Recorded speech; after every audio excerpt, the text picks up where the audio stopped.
अध्यात्म विज्ञान कोई धर्म या संप्रदाय नहीं है, ये स्पिरिचुअल साइंस है जो कुदरत के कानून पर आधारित है। ये विज्ञान पूरे ब्रह्मांड के सभी रहस्यों को उजागर करता है और जीवन के सभी पहलुओं को समझने के लिए एक नई दृष्टि देता है। इसी को आर्ट ऑफ विजन कहते हैं, दुनिया को देखने की एक नई दृष्टि, जो अध्यात्म विज्ञानी परम पूज्य स्वामी श्री कमलेशानंद जी के निर्देशन में सनातन सत्य का अनुसंधान कर हमारे जीवन को प्रकाशित करे। जय सच्चिदानंद।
આ વિજ્ઞાન વિજ્ઞાન રૂપે સમજાય છે ને?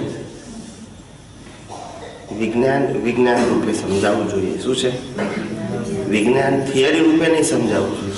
થિયરી એટલે કરવાનું, વિજ્ઞાન રૂપે સમજાવવું તો જોવાનું, જાણવાનું. શું કીધું? હા, અને જોવા જાણવા પછી ત્યાં પ્રયોગ આવે કે કઈ રીતે હું છૂટો રહી શકું, કઈ રીતે હું મુક્ત રહી શકું, કઈ રીતે હું નિર્વિચાર દશામાં રહી શકું, કઈ રીતે હું નિર્લેપ રહી શકું. આવું બધું અંદર પ્રયોગ ચાલ્યા કરતા. કેવું છે? આને મન વચન કાયના સંજોગો આવે, ગમતા ને ના ગમતા, તે વખતે અંદર વિજ્ઞાનના પ્રયોગો ચાલુ હોય. શું છે? કે ભાઈ કોઈ મારા ઉપર ગુસ્સે થયું, હવે પ્રયોગ શું કરવાનો કે ભાઈ પહેલું તો જાણો કે ભાઈ ગુસ્સે થનાર માણસ જે ગુસ્સો કર્યો એમાં એની પાસે કોઈ સ્વતંત્રતા છે? નથી. અને છતાંય મારી સાથે કર્યો મીન્સ મારો એની સાથે હિસાબ છે, માટે એ જવાબદાર નથી. એટલે આવવું પહેલા અંદર પ્રક્રિયા આપણા દ્રષ્ટિથી ગોઠવવી પડે, પ્રોસેસ કરવી પડે. એ પ્રોસેસ થાય એટલે સામેવાળો અકર્તા દેખાય, એટલે નિર્દોષ દેખાય. એટલે આપણું જ્ઞાન જે છે એ જ્ઞાન જેમ છે તેમ કામ કરે. શું કરે? નહીતર બુદ્ધિ કામ કરવા દે નહીં. સમજાય છે? વિજ્ઞાન એટલે પ્રયોગ, વિજ્ઞાન એટલે સ્થૂળ ક્રિયા નહીં. આ જેટલા પણ રામકૃષ્ણ મહાવીર દાદા ભગવાન જેવા મહાન પુરુષ થઈ ગયા એ બધા સાયન્ટિસ્ટ હતા. કેવા હતા? અને સાયન્ટિસ્ટના આધારે જગતની અંદર આપણા જેમ જીવતા છતાંય બધા સંજોગોથી અલિપ્ત રહેતા હતા. શું રહેતા હતા? એ વિજ્ઞાનથી રહેતા હતા, કોઈ ક્રિયાથી રહેતા નતા. વિજ્ઞાન એટલે સનાતન સત્ય. કેવું સત્ય? અને ક્રિયા એટલે લૌકિક સત્ય. ક્રિયા બધાની જુદી જુદી હોય, સનાતન સત્ય જુદું જુદું ના હોય, એક જ હોય. એટલે આ જ્ઞાનીઓની શોધખોળ છે કે આ જગતથી મુક્ત થવું હોય અથવા આ જગતને જીતવું હોય તો આમ કોઈને હરાઈને જીતી શકાય નહીં. એ તો વ્યવહાર ખ્યાલ આવ્યો. પણ એવું જ્ઞાન અંદરથી ઉત્પન્ન થવું જોઈએ, એવું જ્ઞાન અંદરથી ઉપયોગ થવો જોઈએ કે ગમે તેવા સંજોગોમાં કોઈ સામેવાળી વ્યક્તિ કરતા દેખાય જ નહીં. હું કરતા પણ નથી, તે કરતા પણ નથી અને તેઓય કરતા નથી. આવી રીતે દેખાય ત્યારે પ્રયોગ બરાબર એનું કામ કરે. શું કરે? કરતા દેખાય ને પછી કોઈક મારે સંભાવે નિકાલ કરવો છે તો ના થાય, કારણ કે બુદ્ધિ એનો ભાગ ભજવે. પણ વિજ્ઞાનનો ઉપયોગ કરો તો બુદ્ધિ બૂઠી થઈ જાય. એટલે બુદ્ધિ એ વપરાય ખરી પણ ધાર ના. અહીંયા થોડુંક ક્લિયરિંગ એ કરવાનું કે વ્યવહારમાં એ રોલ ભજવે છે, કર્તાવાની ભાષા જ બોલે. આપણે વિલિપમાં ના હોવું જોઈએ. વ્યવહારમાં તો કર્તાની ભાષા હોય ને, હોય. વ્યવહારમાં વ્યવહાર ભાષા હોય, દ્રષ્ટિમાં વિજ્ઞાન રાખવાનું, વ્યવહારમાં વિજ્ઞાન નહીં બોલવાનું.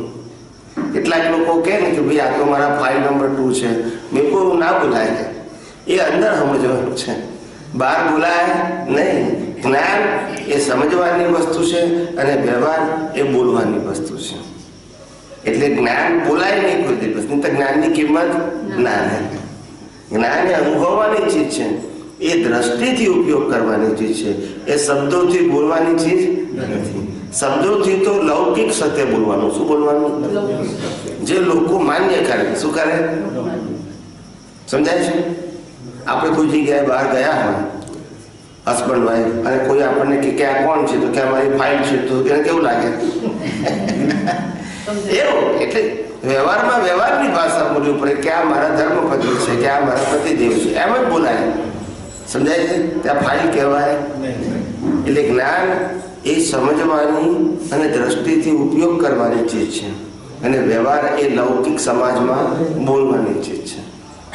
એટલે જે બહાર બોલીએ છે એ અંદર સમજવાનું નહીં, અને જે અંદર સમજીએ છે એ બહાર બોલવાનું નહીં. ત્યારે વિજ્ઞાન બરાબર કામ કરે. એટલે આપણા જીવનની અંદર ગમે તેવા સંજોગો આવે પણ પ્રકૃતિ એવું કહે કે સામેવાળા વ્યક્તિએ આવું કર્યું માટે એની ભૂલ કહેવાય, તો બુદ્ધિએ કરીને તો બરાબર છે. શું છે? બુદ્ધિએ કરીને બરાબર. નુકસાન કર્યું હોય કે કંઈ કર્યું હોય તો ભૂલ કહેવાય, વ્યવહાર છે. પણ પછી જ્ઞાનનો ઉપયોગ કરો એટલે ખ્યાલ આવે કે એ સ્વતંત્ર કરતા નથી. સમજાય છે? એવી રીતે એટલે જ્ઞાનનો ઉપયોગ એક્ઝેક્ટ થવો જોઈએ. બુદ્ધિ તો એનો રોલ ભજવે, કારણ કે લઈને આવ્યા છે. શું છે? લઈને